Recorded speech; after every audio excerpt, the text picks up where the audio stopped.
Imagine a land at the crossroads of empires, where caravans once rumbled through deserts carrying silk, spices, and secrets.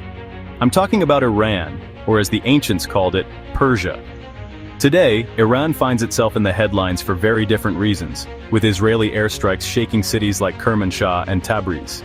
But these places, they were once powerhouses along the most famous trade route in history, the Silk Road. Let's rewind the clock.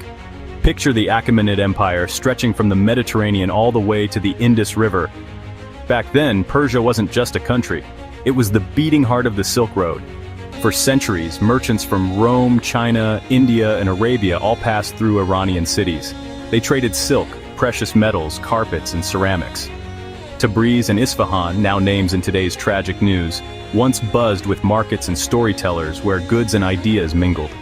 Persia's strategic spot made it rich, but it also made it a prize. Empires rose and fell, but the Silk Road ran on, linking the world, thanks to the stability Persian emperors provided. Persian carpets and intricate metalwork traveled thousands of miles, becoming status symbols everywhere from Beijing to Istanbul. Even the word carpet comes from Persian roots. But here's the twist: the same geography that brought riches also brought rivalries. Control of these crossroads meant control of trade and power. Fast forward to today, and Iran's location is still sparking conflict.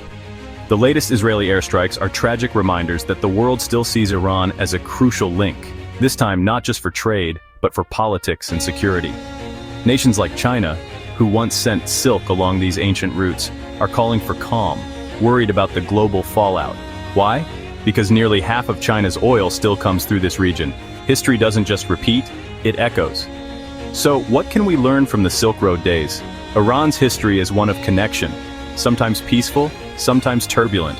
Its cities and people have always been at the center of world events, shaping and being shaped by the tides of history.